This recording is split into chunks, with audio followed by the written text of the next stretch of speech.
Praise the lord. దేవునికి మహిమ కలుగును గాక. Vision QT fellowship YouTube channel వీక్షకులందరికీ యేసుక్రీస్తు నామములో వందనాలు తెలియజేస్తున్నాను. మిమ్మల్ని అందరినీ ఈ విధంగా కలుసుకోవడం చాలా సంతోషంగా ఉంది. ప్రియమైన వాళ్ళరా, మీరందరూ బాగున్నారు కదా.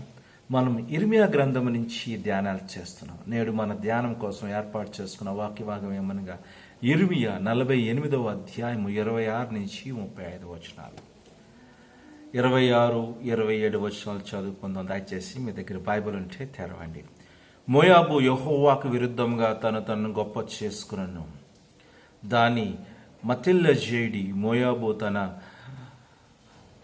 యవనములో పొర్లుచున్నది, అది అపహాస్యమునందును. ఇశ్రాయేలీయులను నీవు అపహాస్యాస్పదముగా ఎంచలేదా? అతడు దొంగలకు జతగాడైనట్టుగా నీవు అతని గురించి పలుకున్నప్పుడల్లా తల ఆడించుచూ వచ్చితివి. చదివిన వాక్యమును ఆ దేవుడు దీవించునుగాక. చదివిన వాక్యమును బట్టి మనం ఏర్పాటు చేసుకున్న అంశం ఏంటంటే అపహాస్యము నుండి అపహాసింపబడే వరకు అనే అంశము. From mocking to being mocked అనే అంశాన్ని మనము ఏర్పాటు చేసుకున్నాం. ఇంకా మనము ఈ వాక్య భాగాన్ని బాగా చదివిన తర్వాత సారాంశాన్ని మనం గమనించినట్లయితే, ఇశ్రాయేలీల్లో అబ్రహాము వంశస్థులు మరియు మోయాబు అబ్రహాము తోడబుట్టాడైన వారు లోతు వంశస్థులు ఉన్నారు కదండి. మోయాబు చేసిన పాపం ఏంటంటే ఇశ్రాయేలీలను వారు ఎక్కిరించారు. అహంకారంతో దేవునికి వ్యతిరేకంగా వెళ్ళిన మోయాబుకు దేవుడు తన తీర్పు తీర్చబోతున్నట్లుగా మనం చూడగలుగుతున్నాం. నవ్వులు పాలుగా మార్చే ముందు వారిని త్రాగుబోతులుగా దేవుడు చేశాడు. మోయాబు తరిమి వేయబడి అనేక గుహల్లో దాక్కుంటుంది. ఇశ్రాయేలు పొరుగు దేశమైన మోయాబు తీర్పును చూసి దేవుడు బాధపడ్డాడు. కానీ వారి విగ్రహములను తొలగించడానికి కఠినమైన తీర్పును ఆపలేదు. ప్రియమైన వాళ్ళరా, ఈరోజు ఈ విషయాన్ని మనం ఆలోచన చేద్దాం. దేవుడు మోయాబును తీర్పు తీర్చడానికి ఇర్మియా ద్వారా ఈ మాటలు పలికించినట్లుగా మనం చూస్తాం.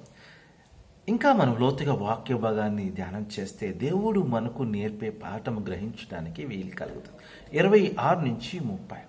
దేవుడు మోయాబు యొక్క అహంకారాన్ని మరియు దురాభిమానాన్ని సహించలేదు మరియు క్షమించలేదు.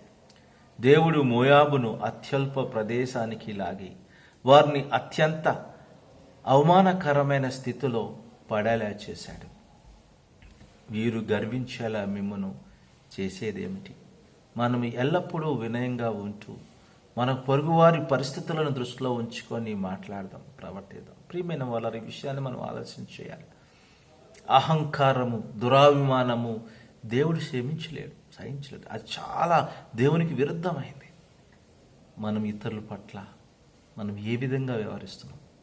కొన్నిసార్లు గర్వంగా అవమానకర రీతిలో మాట్లాడుతున్నామా ఇతరులను చూసి? అలాంటి వారిని దేవుడు మోయాబును ఏ విధంగా శిక్షించాడు, అలాగే అలాంటి వారికి కూడా శిక్ష ఉంటుందని దేవుని వాక్యము మనకి జ్ఞాపకం చేస్తుంది. ఇంకా మనం లోతుగా ధ్యానం చేస్తున్నప్పుడు ముఖ్యంగా 31 నుంచి 32 వచనాలు. మోయాబు నాశనానికి దేవుడు దుఃఖించాడు. వారు సమృద్ధిగా ఫలాలను పొందాలని మరియు ఆనందంగా ఉండాలని ఆయన కోరుకున్నాడు. కానీ మానవ దురాశ కారణంగా ఆయన అంచనాలు ఎల్లప్పుడూ మారిపోతున్నాయి కదండి. దురాశ, మనుషులు దేవుని వాక్యముకు వ్యతిరేకంగా, దేవుడైతే ఏదైతే ఆశిస్తాడో దానికి వ్యతిరేకంగా వెళ్ళినప్పుడు దేవుడి యొక్క ఆశయాలు, అంచనాలు మారిపోతున్నాయి. ప్రియమైన వారు ఈ విషయాలు మనం ఆలోచించాలి. కానీ మానవ దురాశ కారణంగా ఆయన అంచనాలు ఎల్లప్పుడూ మారుతున్నాయి. ప్రజలు చివరికి తన ఆశీర్వాదాలను దేవుడు ప్రజలపైన దేవుని యొక్క ఆశీర్వాదాలను దేవుడు ఉపసంహరించుకుంటున్నాడు.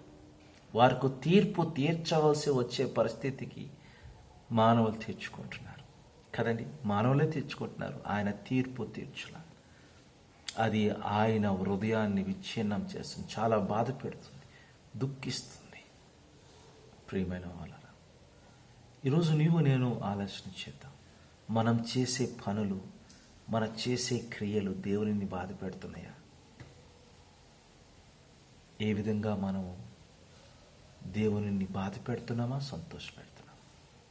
దేవుని బాధ పెడుతున్నట్లయితే ఒకసారి పరీక్ష చేసుకుందాం. దేవుడు అదే విషయాన్ని ఈరోజు మనకు గుర్తు చేస్తున్నాడు. ప్రార్థన చేసుకుందాం. ప్రభా, మీ నామానికి ఎంతో వందనాలు. నీ వాక్యమును బట్టి, సత్యమును బట్టి వందనాలు నాయన. ప్రతి ఒక్కరిని మీరు దీవించండి, ఆశీర్వదించండి. నిన్ను సంతోషపెట్టిగా మమ్మల్ని తయారు చేయమని యేసుక్రీస్తు నామములో ప్రార్థన చేసి వేడుకుంటున్నాం తండ్రి, ఆమేన్. ప్రియమైన వారలారా, ఇప్పటి వరకు దేవుని వాక్యమును ఓపికగా విన్నారు. దాన్ని బట్టి మీ అందరికీ వందనాలు తెలియజేస్తాను. మీ అనుభవాలను మాతో పంచుకో ఆశపడుతున్నట్లయితే మమ్మల్ని సంప్రదించి దేవుని కృప మీకు ఎల్లప్పుడూ తోడైనగాక. ఆమేన్.